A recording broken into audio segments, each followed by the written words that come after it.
on the rights of the people, on how the Constitution is seen. If they answer yes, then they consider hearing that appeal. 4 of the 9 must agree to a hearing. So again, for this one, you don't get the majority, you can have just the 4. Obviously, for a decision, you do need the majority, but this is just to hear it.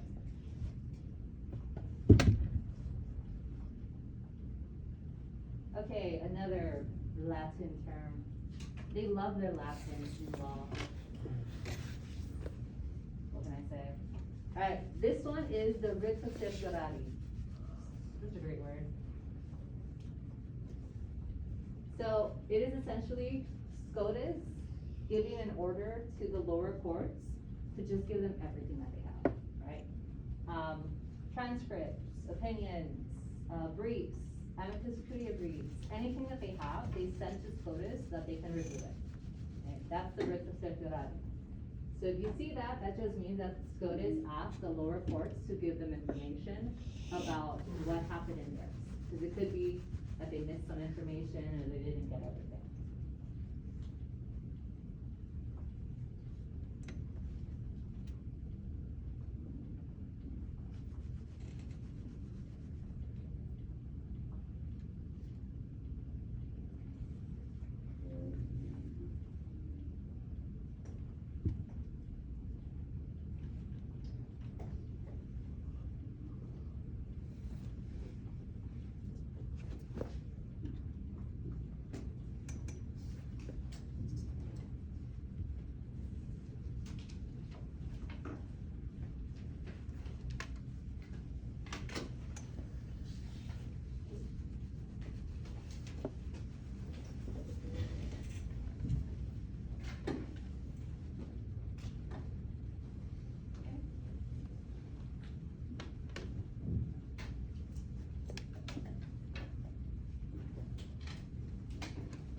What's friends of the court? What's the Latin term for friends of the court? Amicus curiae brief. Very good. Amicus curiae briefs, yes. What's the constitutional clause where people cannot be arrested and thrown in jail without a trial? The what? Another Latin term. Habeas corpus? Very good, yes, the writ of habeas corpus.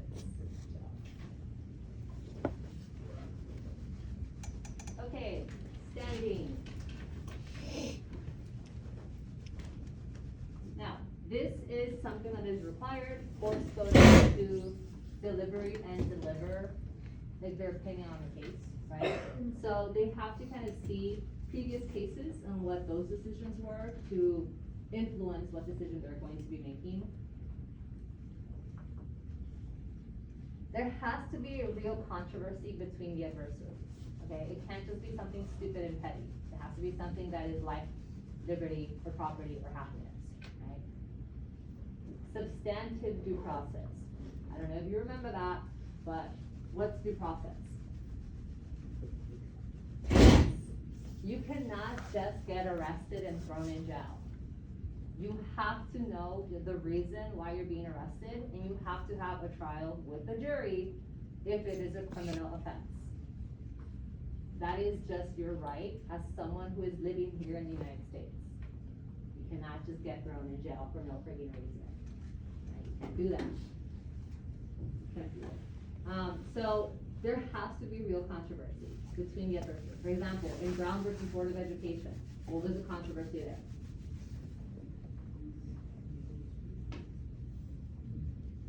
Let me repeat that. In Brown versus Board of Education, what was the controversy? That is not the gun guide, no. We haven't covered it in class, but you have heard of it in 11th grade. No. No, you did. Brown? Brown versus Board of Education. Like the school? Yes, like the school. The flag? That was Johnson. About like black people being admitted to schools. Yes, very good. It has to do with the segregation of schools. right? And this little girl who had to walk miles to get to the school that was for black people only. Cause the school that was closest to her was for white people only. So they're like, ooh, that's not cool. What if she gets run over by the goddamn train? Cause she has to go through the train tracks. So that's a real controversy, right? Because that little girl and many, many other little children of color had to go and walk miles to get to school because the one that was closest to their house was only for white people. So they desegregated schools because of that particular purpose. Right? Is that ringing any bells?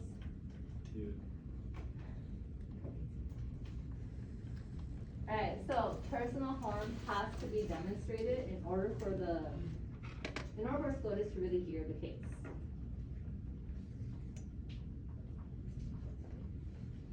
Okay, then we have the opinions. When are they delivered?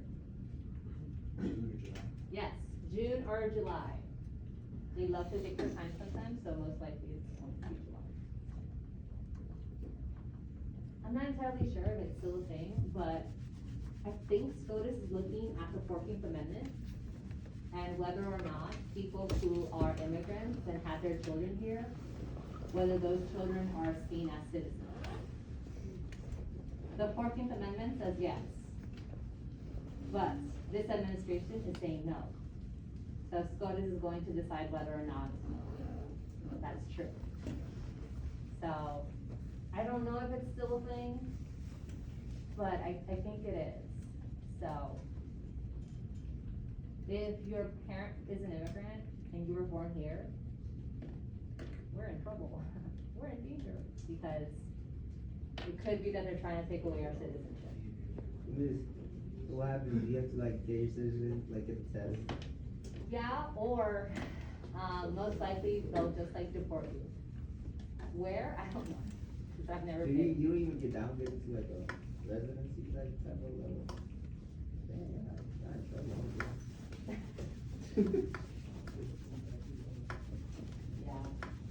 I don't know. I'm gonna check up on that to see if that's still a thing, because that would be a problem. That's a good question. I don't know. I guess you get to choose. They pay for your flight. Yeah, like, where should you go? So, the majority decision, which of course needs 5 votes.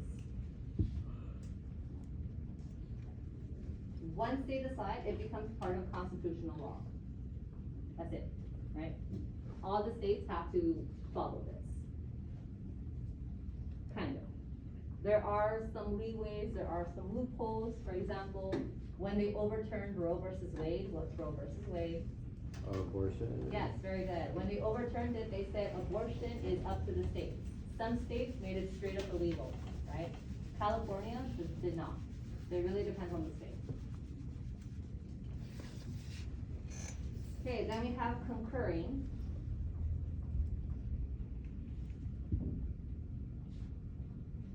So they agree with the decision, like the majority decision, but not the legal reason. So it could be that in the majority decision, they said, yes, people should be able to wear, I don't know, sneakers to the office if they want to, because of the First Amendment. The concurring would be like, okay, yeah, they should be able to wear it, but it shouldn't be the First Amendment, it should be because of the, I don't know, 14th Amendment.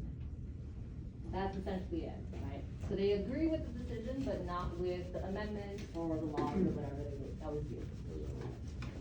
Then we have the dissenting. They disagree with both the decision and the legal reasoning. So they're just straight up, nope, they're wrong. That's stupid, they're wrong. In a much more elegant, formal manner, of course. But that's what dissenting is. Know these words, children.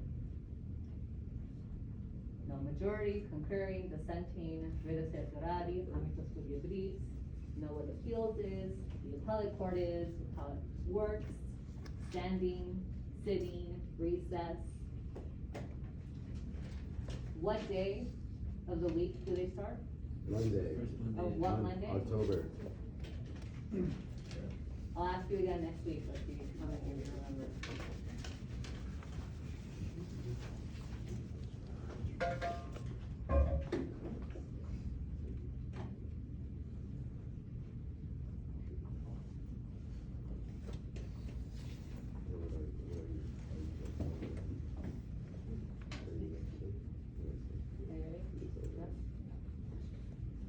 Okay, so what guides the court's decisions? Obviously, it just depends on the justice. They all have their own agenda, beliefs. Shouldn't, but you know, they're human. So there's something called the judicial philosophy. So what does that mean? What's a philosophy? Like a way of thinking. Very good, yes, it is a belief system that you have, right? All of us have certain philosophies about life. They're all different, maybe. Is anyone nihilistic here? I forgot what day it is. No, that's good, you shouldn't be nihilistic. Nihilism is so easy.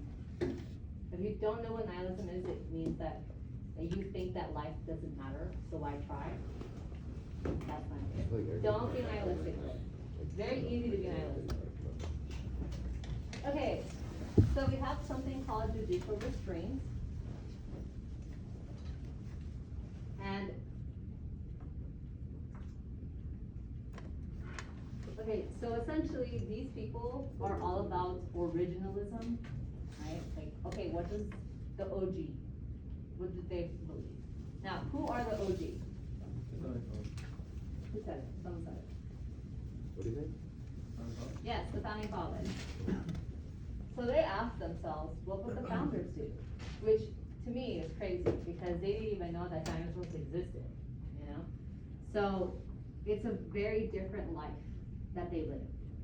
I'm pretty sure if they walked into my classroom right now, and they saw that I was a teacher, they would probably die of a heart attack, because I'm a woman, right? Or they would look at the projector and they'd be like, magic! And then, heart attack. Very different life. Very, very different life. So, however, they're like, they wrote the Constitution. So they know everything that there is to know about the Constitution, so we need to know, and we need to decide based off of what they thought.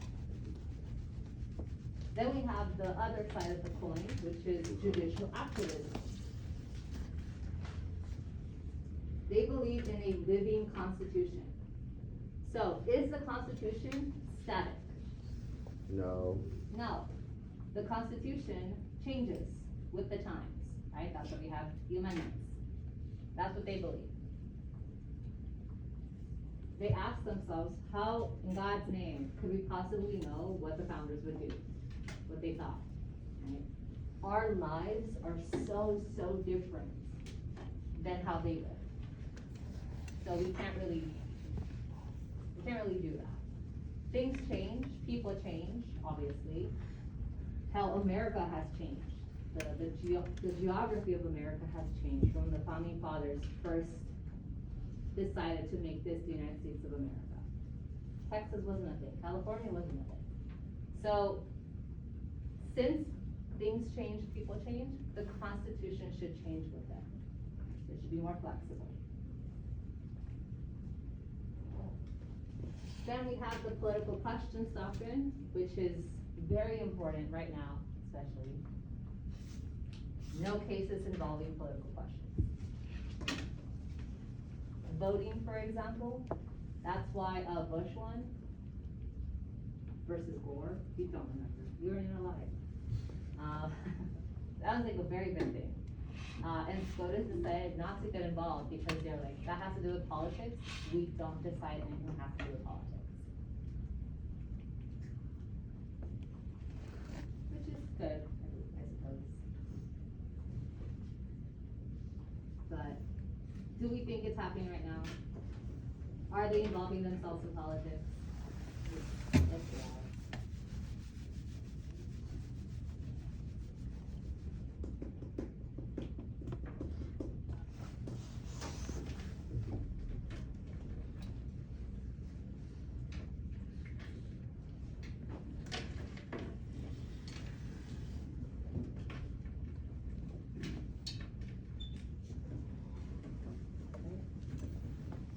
Okay, so the Bill of Rights, which you should all know them by memory, right? We know them? Oh. 10th Amendment.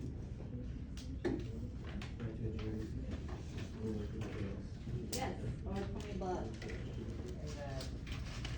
10th Amendment is easy. It's like the shortest one. Besides the 8th Amendment. 8th Amendment.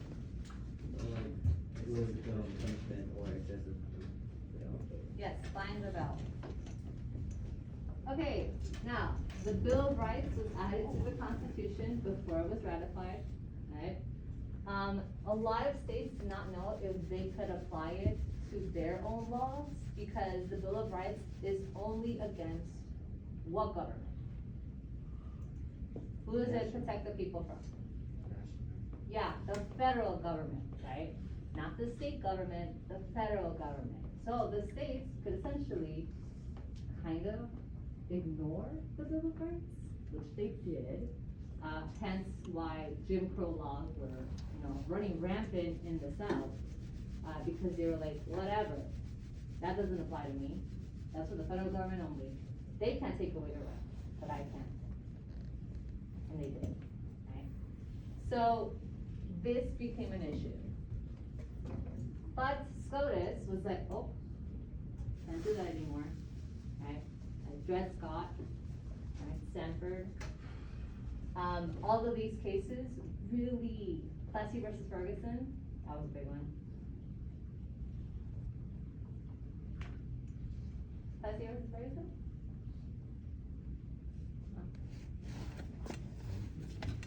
So Plessy versus Ferguson was really bad, right? That's the one that kind of made segregation okay, because they're like, yeah, they're separated, but they're equal, right? Separate but equal.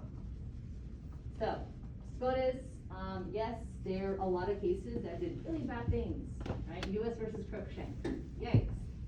But then there are many other cases that really helped get our civil rights and our civil liberties law. Now, there are two different kinds of incorporations that you're going to be learning in this specific unit. And you're also going to be learning about many, many, many SCOTUS cases.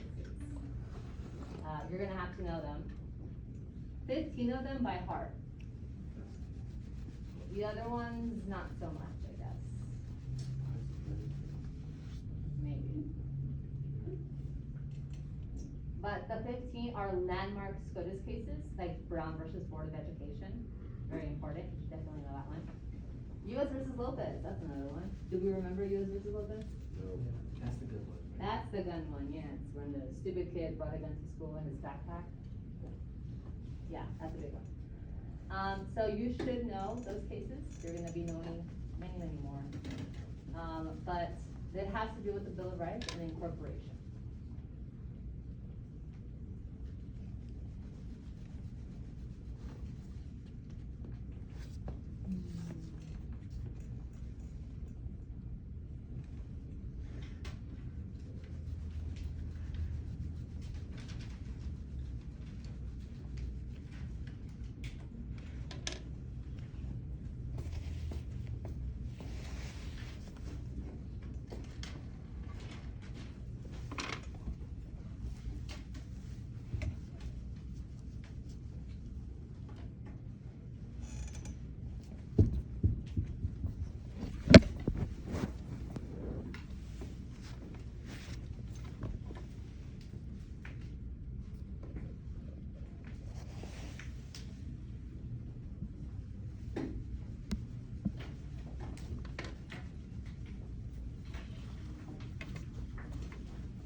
Okay.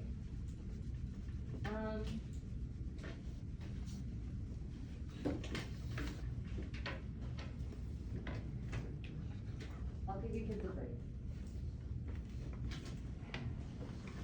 Already my resolution is crumbling before my eyes. Thank you. 3 minutes? 3-minute break, okay? So have a little bit break. Let's have a research. Yeah, let's have a little.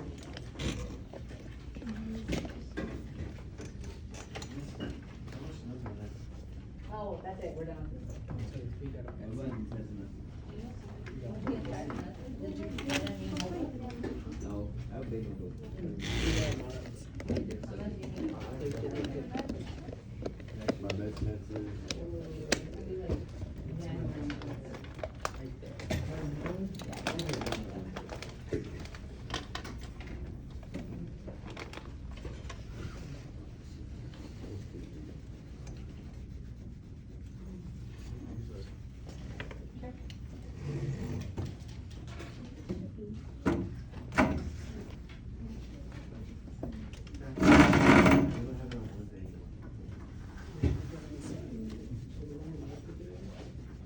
Yes.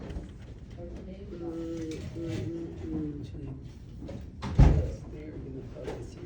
This class.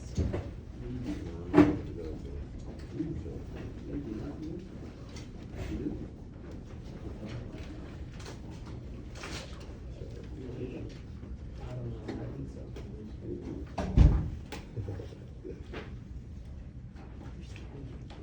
I always say that to the system.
Alright.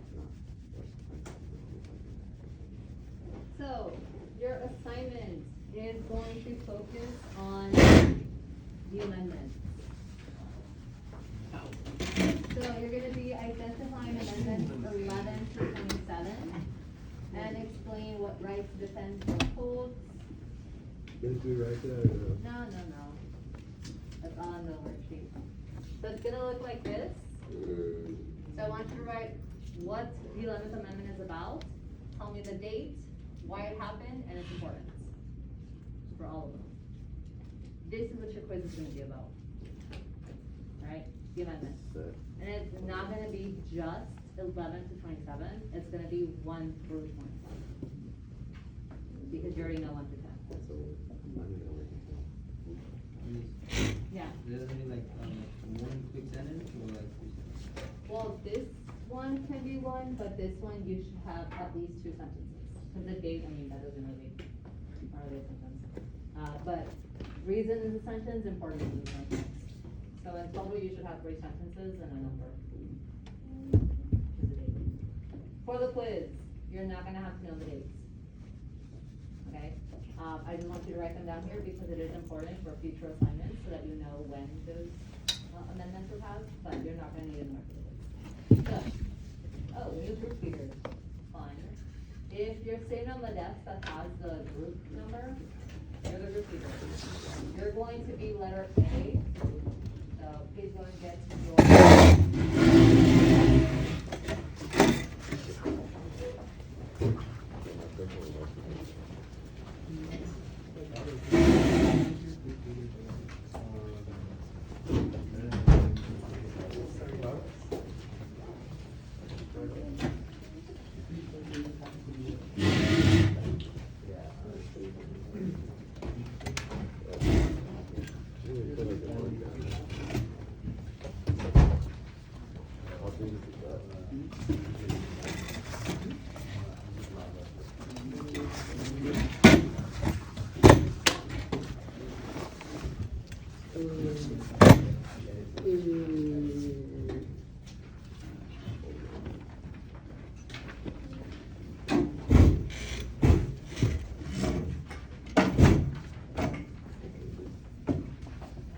And as soon as you get it, name, date, period.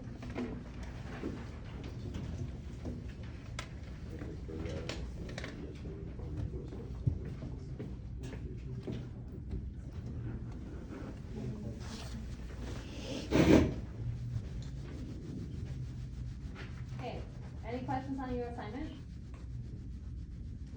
No? Alright, take out your Chromebooks. I've already put the link on